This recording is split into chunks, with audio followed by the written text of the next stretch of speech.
Yes, madam. Yes, madam. Please start. Okay. So the topic I'm going to be discussing today is about consumer protection and medical negligence. So in this topic, there will be Madam, two. start, madam. You carry on, madam, please.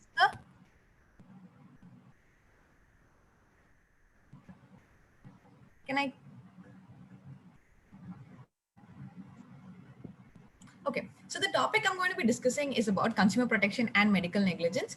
So this topic has two very, very important areas. One being that of consumer protection and the other being that of medical negligence.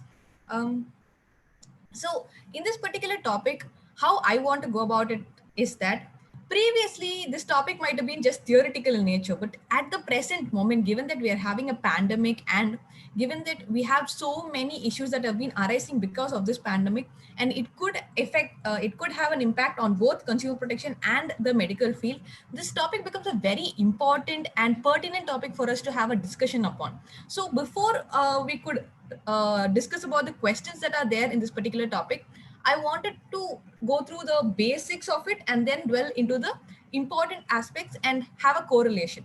So, to begin with, I wanted to start with the basic understanding of the concept of negligence. So, what exactly is negligence? Now, this particular word of negligence has a huge impact when it comes to both the concept of medical negligence and also in Consumer Protection Act. So, um,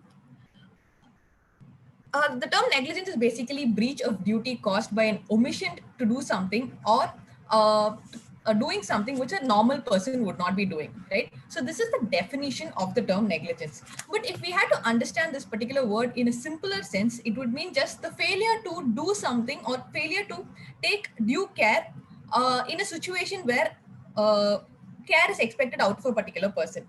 So in the legal sense, we will be looking at negligence as breach of a legal duty to care. Sir, I've been receiving raised hands, so should I respond to that now or maybe later? You can answer the queries, madam. They will raise their hands, madam. Yes, sir. They will raise their hands, madam, after completion of your Okay, lecture, okay. madam. Yes, sir. Fine. Okay. So previously, when there was a medical issue, meaning in the sense that there was some sort of issue that a patient was facing in the hands of a doctor, they did not have a lot of opportunities or a lot of places to go get a remedy. Now, I'm talking about a situation prior to even the Consumer Protection Act of 1986. So, we had only three possible remedies at that point of time. Of these three remedies, none of the remedies were patient friendly, in the sense that of the three remedies we had, one was to go and make a complaint under the IPC. So you could complain under section 304 of IPC, where you could allege that the doctor had committed gross negligence. So that is one option that was available. The second option was to raise a complaint before the Medical Council of India, but that was not something that every individual could easily go and approach. The third option was torts. So the law of torts has always favored this situation where the patient could go before the court and get some sort of redressal. Why is it torts more favorable as a redressal agent than crime?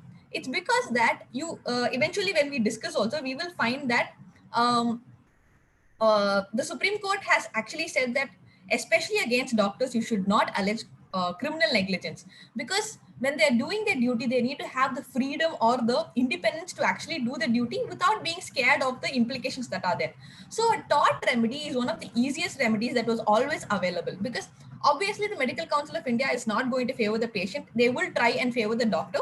But at the same time, a tort remedy would always ensure that there was equal balance between the patient's rights and the doctor's rights. So, in this context, over the years, we only had tort as an easy methodology or an easy way of getting remedy in case there's any case of medical negligence. But we all know for a fact that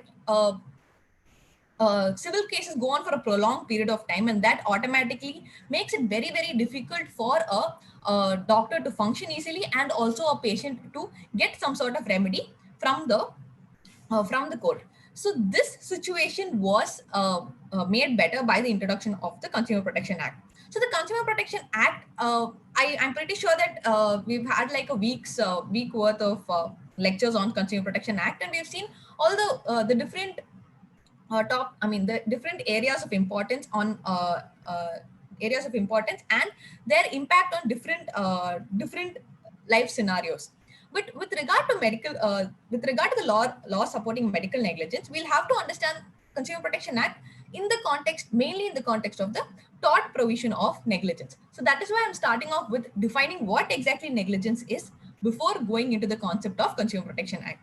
So I'll proceed forward. So as I was saying, negligence in the non-legal sense could be categorized or could be defined as something as simple as carelessness, where I am careless and I have not done something that I should have done. But when I have to talk about negligence in a legal sense, then automatically the word duty of care comes into play. So when I say duty of care or duty to care, this has to be legal in nature, not just a simple, basic duty of care between a parent and a child or between two friends, etc., etc. It doesn't work like that, but it has to be legal in nature.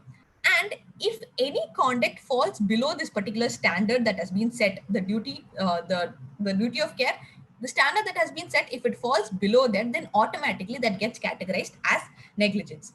So when we are looking at the concept of medical malpractice, negligence forms the crux. If a doctor is negligent, automatically whatever treatment is given to the patient might result in the patient suffering in some sort of injury. So in this context, you find that the definition for the term negligence is widened when it comes to the concept of medical negligence. Why so? Because doctors are held at a higher standard compared to a normal instance of negligence. A negligence that I conduct with regard to a layman or a passerby on the road is not put in the same pedestal as a negligence that a doctor does towards a patient. Because a patient goes to the doctor with a belief or a trust that the doctor will be giving 100% of their skill and knowledge to the patient. Now, herein a clear fiduciary relationship is established between the doctor and the patient. So, because it's a fiduciary relationship, the law takes into consideration that the doctor is on a higher pedestal when compared to the patient. So, whatever definition I have told for the concept of basic negligence gets widened or strengthened when it comes to negligence in the hands of a doctor. So, negligence by a professional, and here in this case, a doctor, could be of two kinds. Kind one would be where the doctor does not possess enough skill or requisite skill to deal with the patient. Say, for instance, a patient approaches a doctor and the doctor is merely a general practitioner, or the doctor is someone who does not have an allopathy degree. And the doctor goes ahead and treats a particular patient, then he is committing an act of negligence, even though in his field he is actually doing something, he is actually performing sufficient to his field, he is still committing a negligence towards the patient simply because of the fact that he has not possessed the sufficient skill that the patient expects out of him or the patient has approached him for. I go to an eye doctor, and if the eye doctor does not have the sufficient qualification, if he's merely a general doctor and not an eye doctor, then therein he's committed a negligence. Now, on the other hand, the other extent of negligence is if the doctor possesses the skill. I go to an eye doctor and he is certainly an eye doctor, but he does not utilize that skill to treat me properly. So, two things. Firstly, the doctor does not possess the requisite skills. Secondly, the doctor possesses the requisite skills but fails to use it to the best of his ability. So, these two instances would automatically result in negligence when it comes to a professional. So, to define very, very clearly what is medical negligence, we will see that there are four pointers that needs to be considered. Point number one is that there is a duty to care between a doctor and a patient. So this is a very, very important point because generally the question arises, when does a duty to care gets established between a doctor and a patient? This again forms a very important role when we talk about Consumer Protection Act, because when there is no clear-cut doctor-patient relationship between the two, then you cannot go against the doctor and make a claim.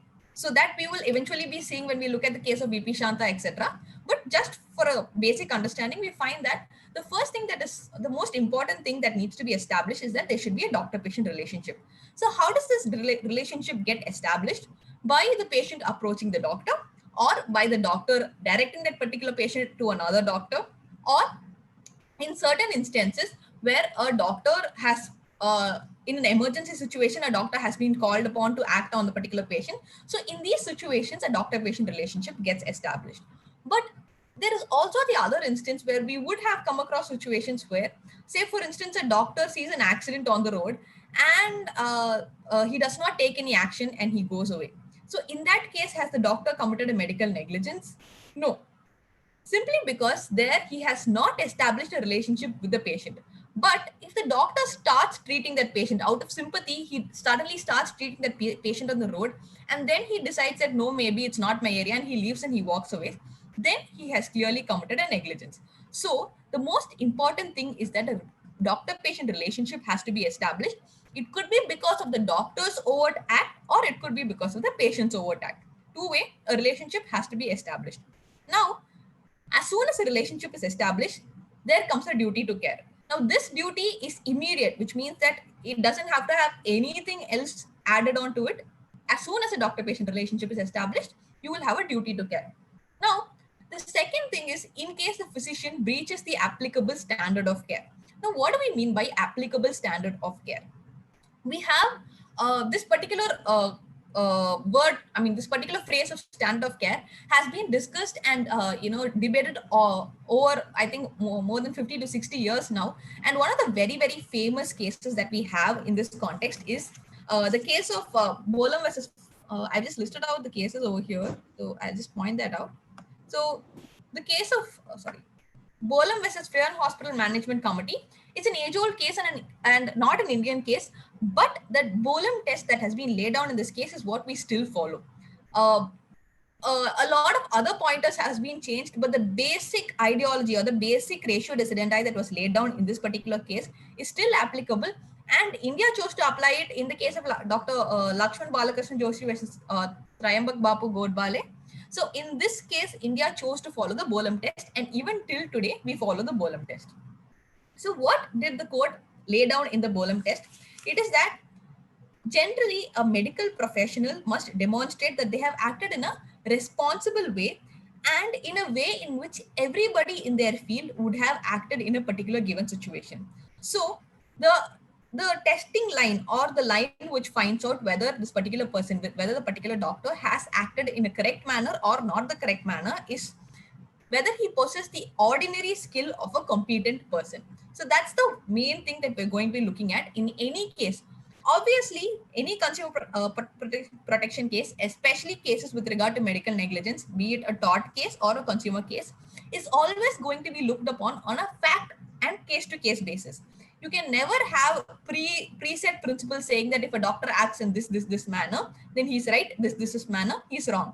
It can never be that case, because every patient is different, every doctor is different, and the way in which every doctor treats a particular patient will also be different. So in this context, what is the one baseline that can be that is utilized to find out whether the doctor is right or wrong, is to see whether he possesses the ordinary skill of a competent person, which means the ordinary skill of peers who are working at that point of time. Obviously, a doctor in 2020 cannot be compared to a doctor in 1950s. Similarly, a doctor who is working in the pandemic right now, who probably a doctor in January 2020 and a doctor's performance in say June or July 2020 cannot be compared, because the scenarios are very different and the standard varies based on the situation that they are in. As much as we would like it to be a simple set formula for us to just walk into a hospital and say that this is my problem, this is how a doctor is expected to treat me, and every single case we expect the doctors to give 100% of their efforts, it is very difficult. And the practical understanding of that is that it's not possible for a doctor to give the same kind of treatment for each and every person. So what is expected out of doctors is that they have to have the basic skill that a competent person possesses, and that skill should be equal to what is expected out of the contemporary situation. So that is a test that is laid down in the case of Bolum versus Feron management. This is called as the Bolum test, and the Bolum test is used to identify or establish this particular point, wherein whether the physician has breached the applicable standard of care. Now, once that has been established, once the court has, it has been able to establish before the court that yes, this is the required standard of care and this is what the doctor has done. automatically we know that the doctor has breached the applicable standard of care. He's fallen below the limits. So what happens? The next thing that has to be seen is whether the patient suffers a compensable injury. Now, automatically the question arises whether if the patient does not suffer any sort of injury, is the doctor liable or not? Now, per se, when it comes to any medical case, it's very difficult to clearly pinpoint and identify whether the doctor has done something right or wrong. So when do we know whether the doctor's fallen below the standards? Generally, this is identified with the fact that some sort of ailment aggravates the patient or some sort of issue arises, etc., etc. So in this context, if the patient suffers an injury, automatically you know for a fact that there could be some sort of failure on the part of the doctor. Now, if the patient does not suffer an injury, the doctor will still be liable for something which is very, very obvious, which is where we talk about the doctrine of receptor locator, which means the thing speaks for itself. We would have seen in certain movies, and we would have also referred to this. Heard of instances in the newspaper where a doctor would have left a scissor in a patient's stomach, or would have left a gauze roll in a patient's stomach, or done an operation on the left side when it was supposed to be done in the right side, or removed a particular organ when he was not supposed to, etc., etc. So these kind of instances, which are very blatant and obviously in the nature of negligence, which a normal doctor would not have done, those automatically, even if the patient, even in the rare instance that the patient does not suffer any sort of injury, they will automatically be held liable over there. But in the other instance, when they fall below the standard of care, automatically we will see whether a patient has suffered a compensable injury. Uh, Previously, we did not take into consideration mental agony, but presently we also take into consideration mental agony that a patient has suffered because of the doctor's negligence. And we need to find out whether this particular injury has been clearly caused by the substandard conduct of the physician, which means, see, generally when we talk about the points regarding negligence, this particular point is not included, which means there's a breach. Usually for negligence, there is a duty, breach of the duty, injury. Only 3 points are there. But when it comes to medical negligence, we need to establish that the injury that has been suffered has a direct relationship with the failure on the part of the doctor. Why so? Because obviously it's very, very difficult to ascertain or understand as to how a particular injury has come about. A patient, even though a doctor has done everything, 100% everything that he was supposed to do, a patient could still die. And every time a patient suffers something or dies does not mean that the doctor has committed negligence. So in that context, it's very, very important to establish a causal relation between the fact that a doctor has failed to perform something and that an injury has occurred. So these are the 4 requirements for medical negligence to be established before the court. Now, moving further from there, we see that medical negligence can be categorized into 2 kinds. One is that there is civil negligence, and the other is that there is criminal negligence. But for the context that we are looking at today, we're not going to be looking at criminal negligence, simply because criminal negligence does not fall under the category or does not have a role to play under Consumer Protection Act. Under Consumer Protection, we're going to be strictly looking at only civil negligence. But just for the sake of information, I just wanted to add on that we have a very established judgment, which I will be discussing at the end, to categorize and tell you as to why it's important that medical negligence issues are processed more under the civil forum than under the criminal forum. So with this brief introduction to the concept of negligence, I would like to move on into Consumer Protection Act. Any doubts or queries so far?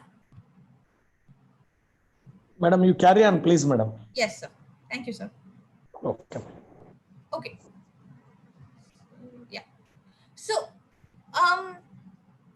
the Consumer Protection Act is a piece of legislation that that is more customer oriented than the seller oriented. So you find that it basically is a social welfare legislation, and in this context, the previous act, which was the act in the year 1986, had a very detailed structure, but there were a few areas which it was lacking in. in the context that you will find certain definitions were not wide enough, and the reason why they were not given a wider ambit is because they were always given this particular clause wherein it said that, you know, includes anything or everything that could be possibly brought into the ambit of the Consumer Protection Act.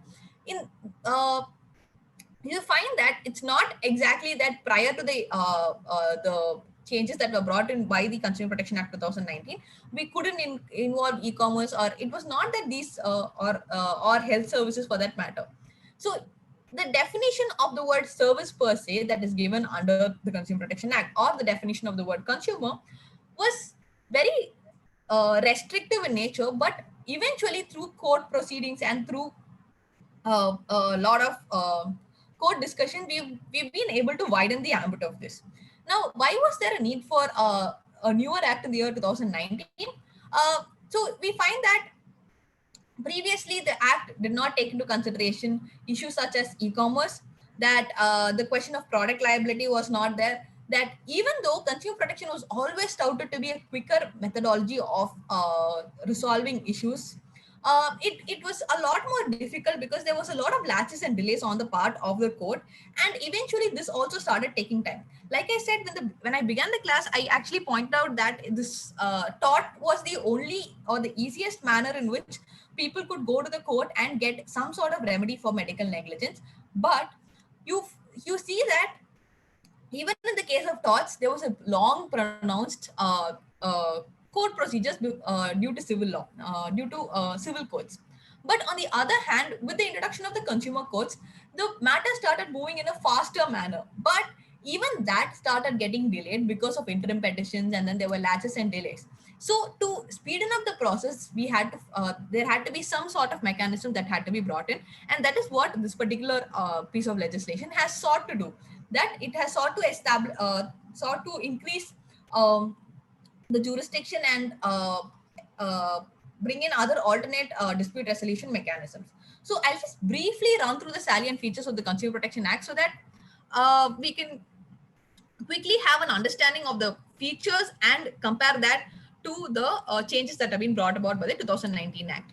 Why is this important? Because one of the major changes that came about with the 2019 Act was that previously there were multiple bills that were introduced or that were sought to be introduced before the parliament, and in most of these bills under the word services there was a word called as healthcare, and healthcare was included predominantly under uh, the definition of the word services under Consumer Protection Act. Previously under the 1986 Act this was not there, and when the bill was introduced it was multiple times the word healthcare was mentioned under the definition of the word services. But what happened was that the final bill that was passed, which eventually became the Consumer Protection Act, dropped the word healthcare. Now, this automatically brought about a lot of questions. Now, if we go back and see the kind of discussions that happened in 2019 when this act was passed, you find that a lot of doctors actually believe that um, this automatically dropped medical field from the ambit of the Consumer Protection Act, and that you could not anymore file cases before the consumer forums. But this is not true. Now, you see that how previously the act was able to the courts were able to bring about an interpretation and widen the ambit of the term services or of the term consumer with the help of different case laws. Similarly, in the present context also, they've only merely dropped the word healthcare because of a lot of agitation on the side of the doctors, and it's a gesture on the part of the parliament whereby they have not directly included, but through legal interpretation and through other provisions, by through other terminologies in the provisions, we could bring in medical negligence within the purview of the Consumer Protection Act of 2019 also. So to just start off with, I wanted to discuss the salient features of the act just in a brief manner because I'm pretty sure this has been already covered with. So I'll just highlight upon those points that is very relevant for the topic that we're going to be discussing. So the first thing starts with broadening the definition of a consumer. So who's a consumer? Uh, how do you? What is the nature of a consumer? And how is it different from the 1986 Act to 2019 Act is what I'm going to be discussing next. But you find that any sort of any consumer who avails services even through the online forum could directly go and file a complaint under the Consumer Protection Act, the present act that we have. The second is the concept of product liability, which means the manufacturer and the service providers will also be brought within the purview of the act and be prevented from delivering defective products or deficient services. Thirdly, the most important or the most relevant point with regard to this particular context is inclusion of e-commerce and online portals. Now, why is this important? We'll probably discuss at the end of the topic, because I want to relate this back to the present pandemic situation and have a discussion based on that. Uh, the Act looks at establishing a central consumer protection authority, and like I said, they are trying to simplify the dispute resolution mechanism by introduction of by increasing the pecuniary jurisdiction and by introduction of other mechanisms such as mediation, ADR, etc., etc., so that it doesn't have to go through the court every single time. It doesn't have to go through the district forum every single time. They could have an alternate mechanism whereby this could be resolved.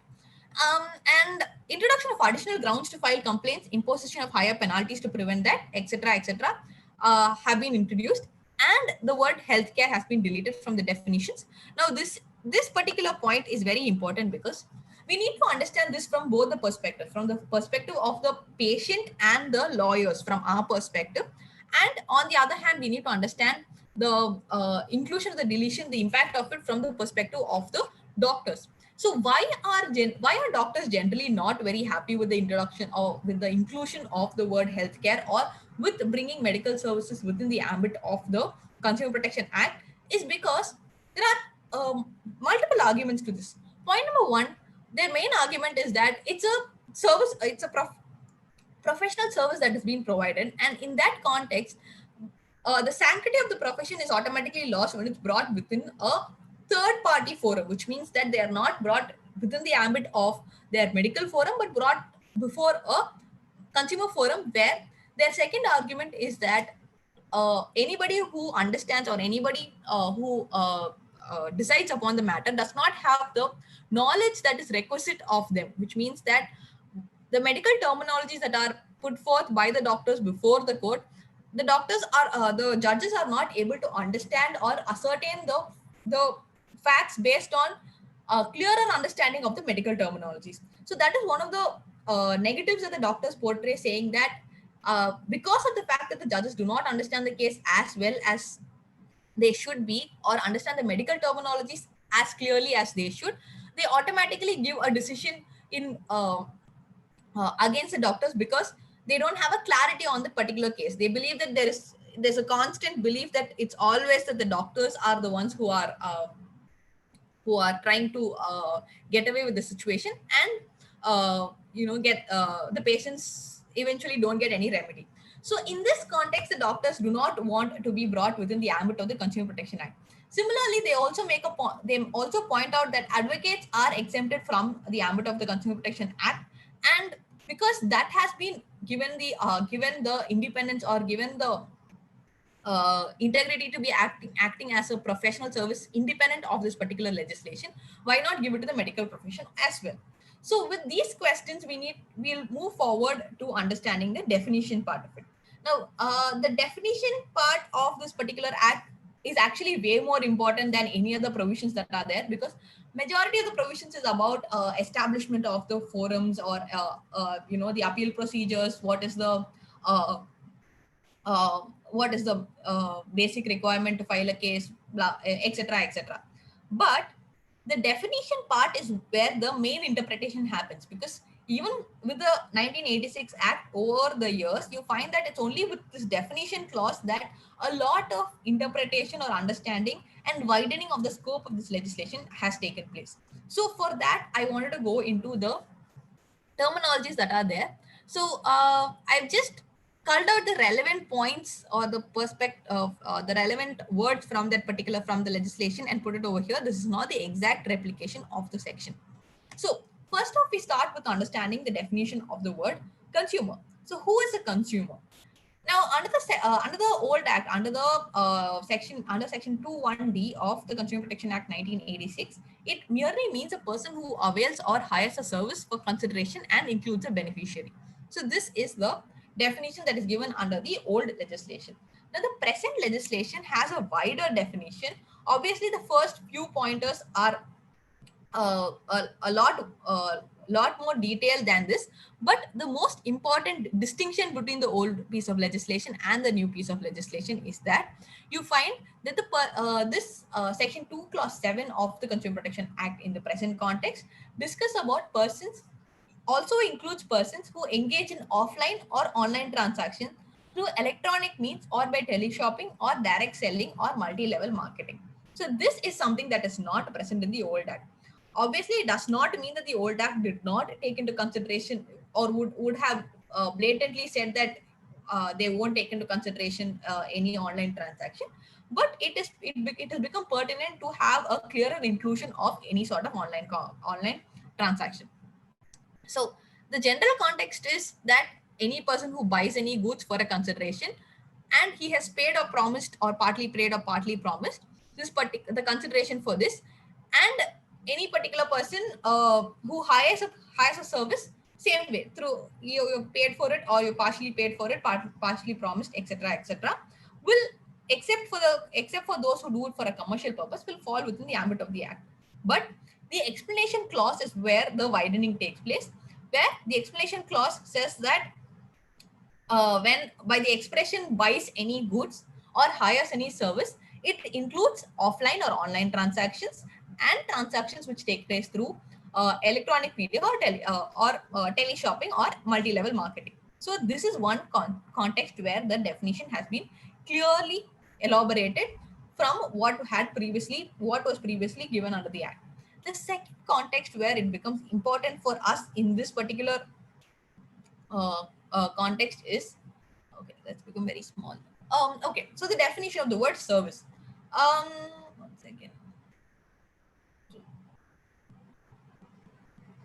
Okay, so the word service had been defined under section 210 of the Consumer Protection Act in 1986, and here the word service basically meant the definition of the word service with section in 1986 and in 2019 there was not a lot of difference between the definition per se remains the same.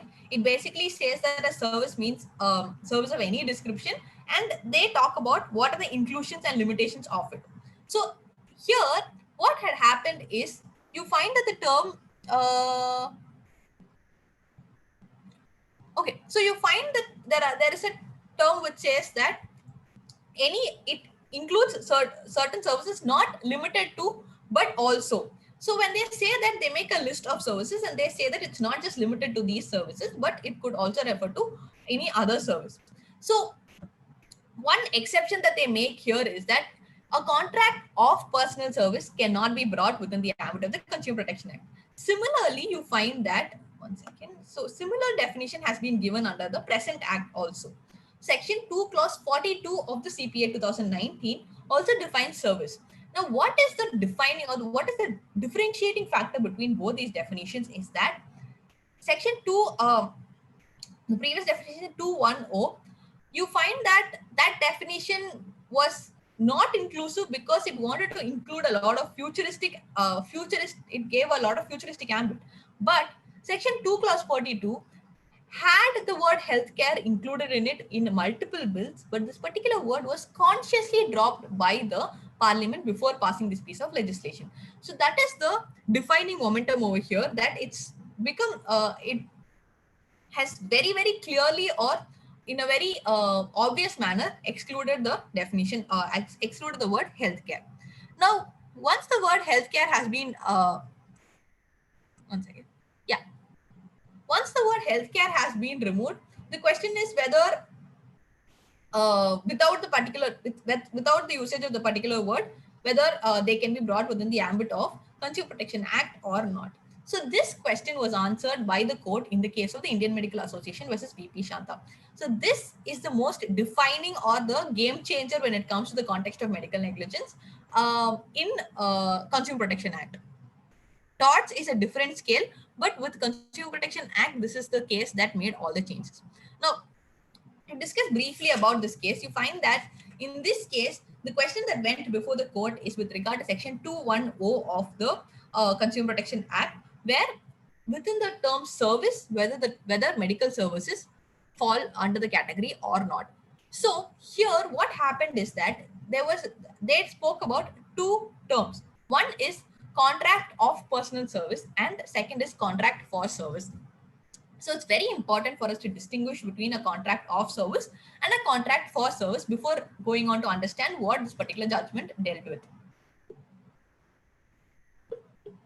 So contract of service basically means that there is an employer and an employee, and the employer has taken the services of the employee for a particular purpose, and he gets to decide how the particular employee is supposed to work, or what is the nature of the job and how the job should be done by the employee. So there is a in the context that there is a master servant relationship. But when it's a contract for service between the two parties, one party approaches the other party for a particular service, which means that they could have approached that particular party, and as soon as the contract is established between both the parties, the person who is rendering the service gets to decide how he renders the service. So that's the distinguishing factor between a contract for service and a contract of service. Wherein in a contract of service, you find that the way in which the job is done is told by the master, but in a contract for service, it's not the case. The person who's providing the service has absolute authority to decide how he wants to provide the service, right? So this automatically shows that the service provided by a hospital or a doctor automatically comes within the ambit of the word contract for service and not under the exception that is given under 210. So that is point number one, that it clearly shows that a contract for service is established between a doctor and a patient, and the doctors, and in that context, it does not fall under the exception. The next point is whether the service has been rendered free of charge. So again, you go back to the definition given over there. The last few points of the definition are that the exception is if any service is given free of charge, or if any service is given under a contract of personal service. So we've seen that it's not a contract of personal service. We'll have to see whether it falls under the concept of relationship free of charge.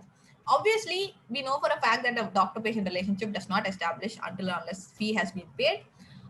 The only exception to this is when you're talking about a government hospital, and in a government hospital, when the service is rendered free.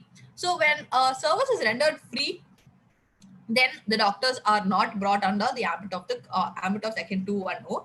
But when there is a payment of consideration, then automatically they're brought into the ambit of the act.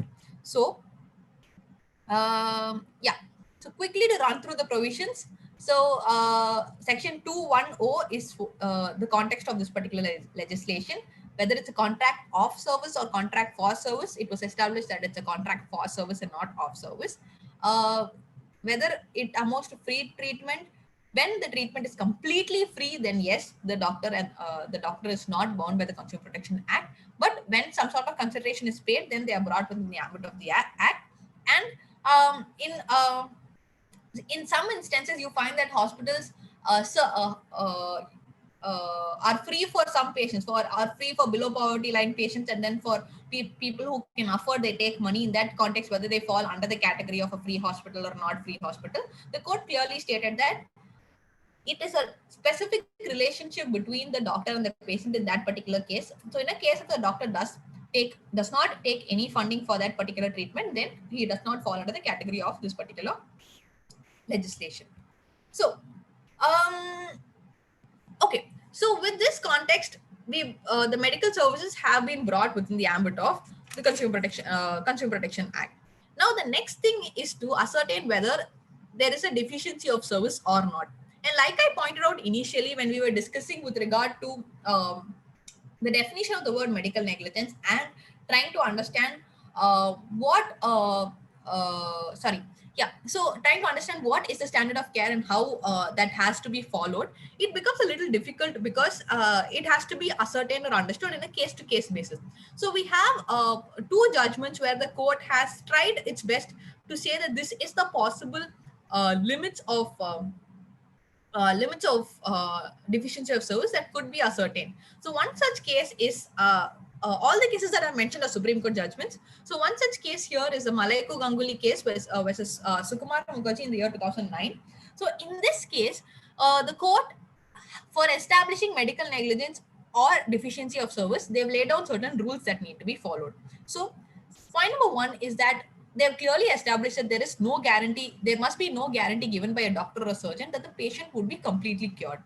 Secondly, the doctor must undertake a fair, reasonable, and competent degree of skill, which may not be the highest skill. So now here is where we need to understand. I pointed this out when we were discussing the case of Bolum and Lakshman Balakrishna Godbole. So in that context, you find that it has to be ordinary skill and not the highest skill, which means that when I go to a doctor, I do not expect him to be the highest possible or highest qualified person in that particular area, but a sufficiently qualified person, which means that everywhere of 4 doctors, there could always be 1 senior doctor and 1 junior doctor. So if I go to the junior doctor, I expect him to know what he is doing, but at the same time, I cannot expect to be attended all the time by the senior most doctor.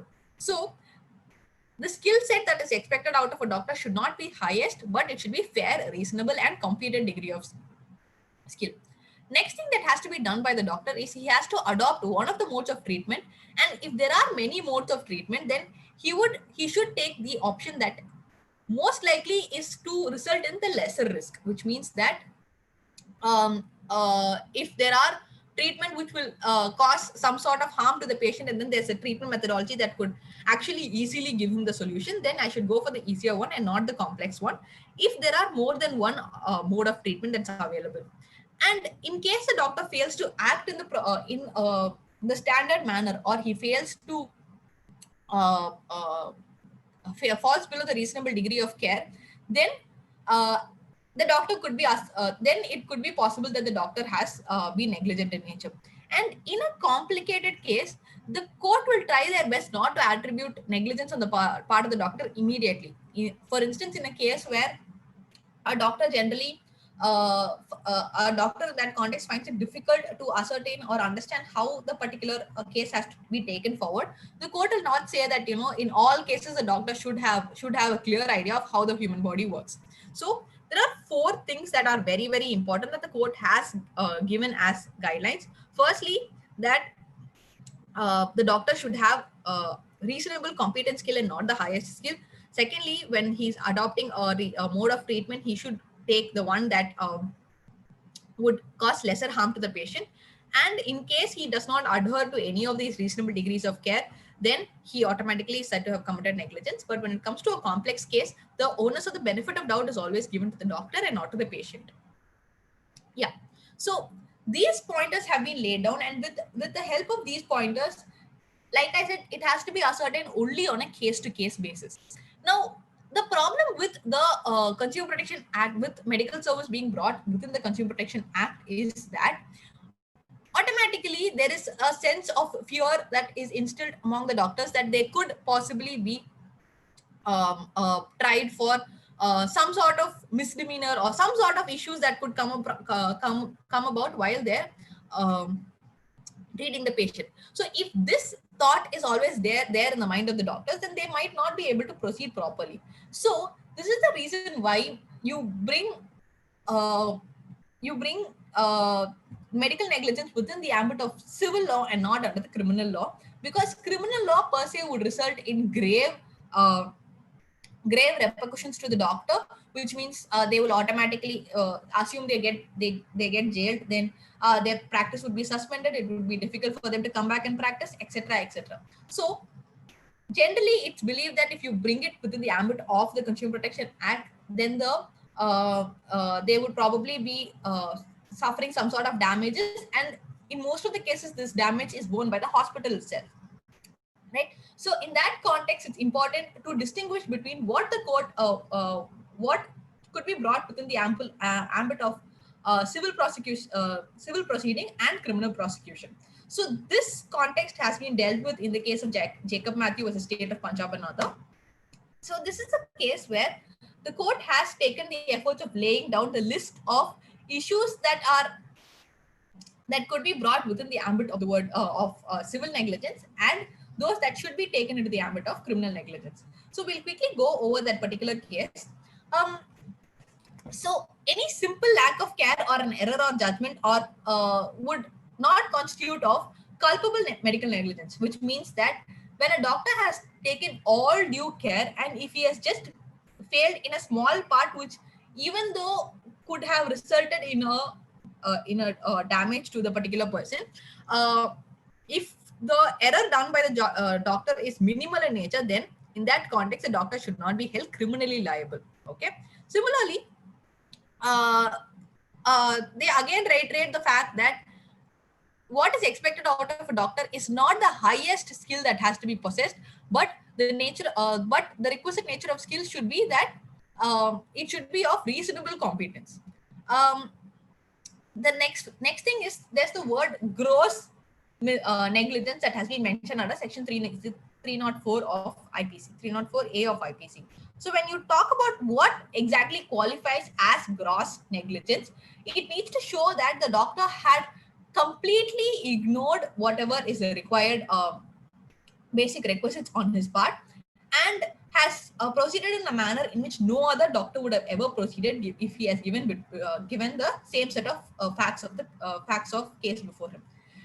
The next point is with regard to the maximum of res ipsa loquitur, something that I already dealt with, which means that it's a rule of evidence, right? So res ipsa loquitur means if something is so blatant and so clear that the doctor has actually committed negligence, then it is possible for the doctor to be automatically proceeded against under criminal law. It could be, you could use res ipsa loquitur under civil law also, but generally it leads to such a blatant violation or such a blatant negligence that it can be seen by the naked eye.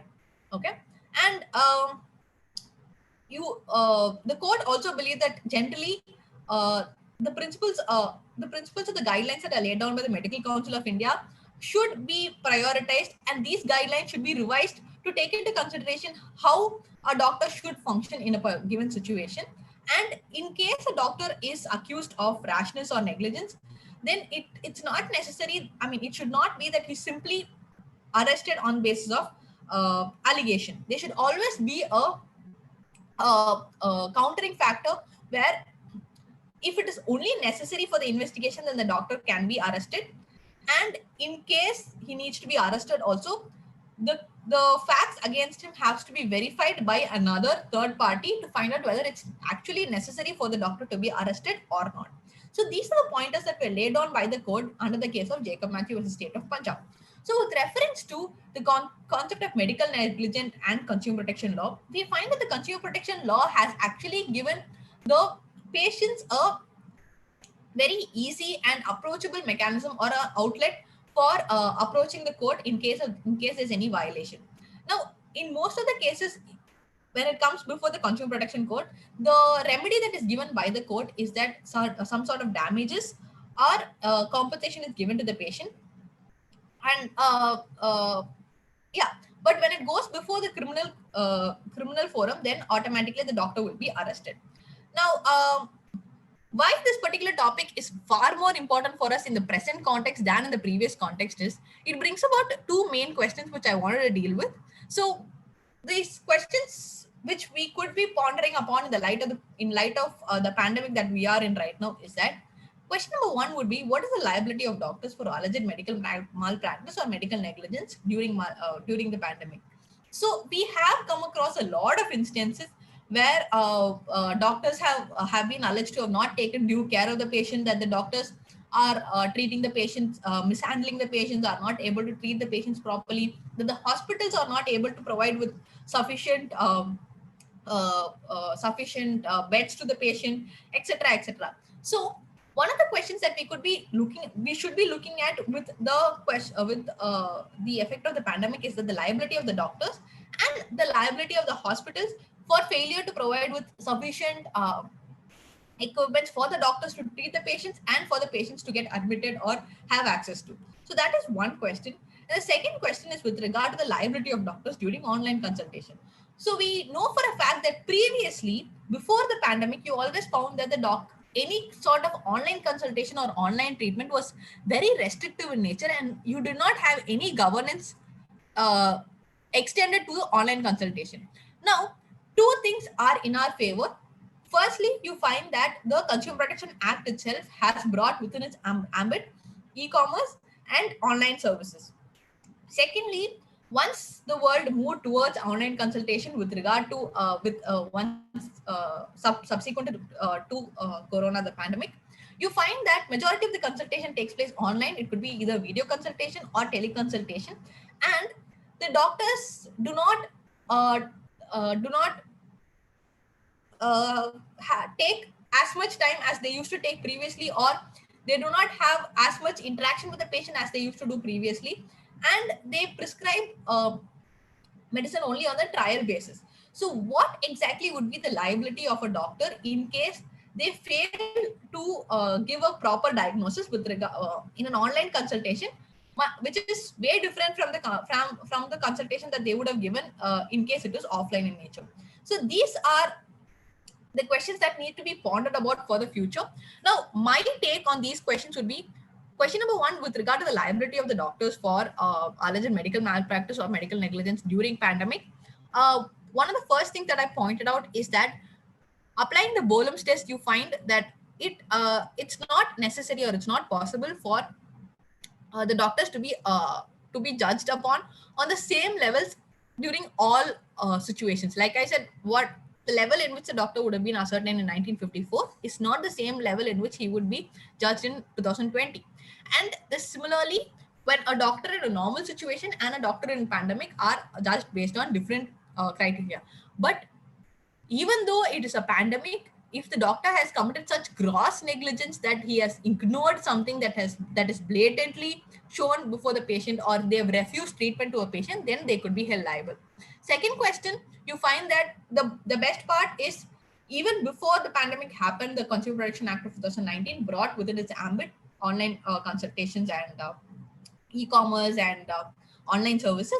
So that would automatically make doctors liable for services that they provide online also. Say for instance, like apps like Practo or Ask Apollo.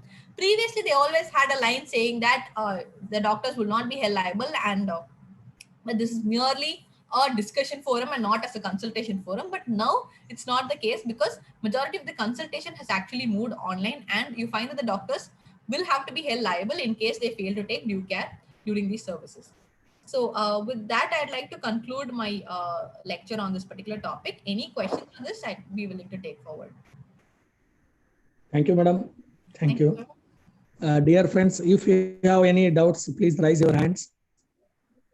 It may help to unmute your mic, and you can ask the question, and you can, madam can clear your doubts.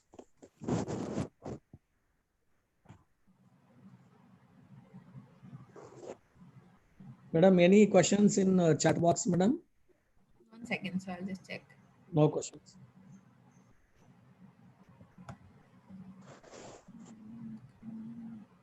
No questions. I think no questions.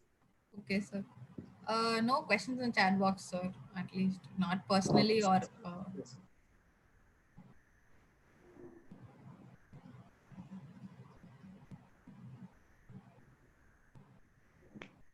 Yes, madam.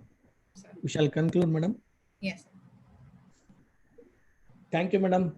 Thank you once again. We are very grateful to you for delivering a informative talk about this topic, that is Consumer Protection Act 2019 and the medical negligence. Really, madam, we are in confusion whether the patients are coming under this Consumer Protection Act or doctors are coming under this Consumer Protection Act or not. Really, we were in confusion, madam. So that confusion is cleared by your talk, madam, really. Because if the doctor is coming under this law of tort, if his negligence comes under the law of tort, what will happen, madam? This is my small doubt, madam. Sir, so previously, before we had the 1986 Consumer Protection Act, they were coming under law of tort only, and they used to go to the civil court, which means before the lower Yes. courts, and then they'll go to the go and appeal, etc., etc. After the 1986 Yes, Act yes. came in, they started any issue, we started going before the district forum. So district forum, state forum, and then the High Court, Yes. Supreme Court, where we used to go. National. So that's that. So. Just I asked this question for make the session very healthy and attractive, madam. Okay, madam. Thank you, madam. Thank you, madam. Thank you Thank you once so much, again sir. on behalf Any of our questions, I'll be college willing to and take on even behalf over of. email, sir. Thank you so much for the opportunity, sir. Yes, madam. Thank you, madam. Thank you, sir. Thank you once again. Thank you. Friends, I would like to extend my sincere thanks to our secretary, Sri Parameshwara sir, and CEO Doreswamy sir, and our board principal, Dr. K. Sir also.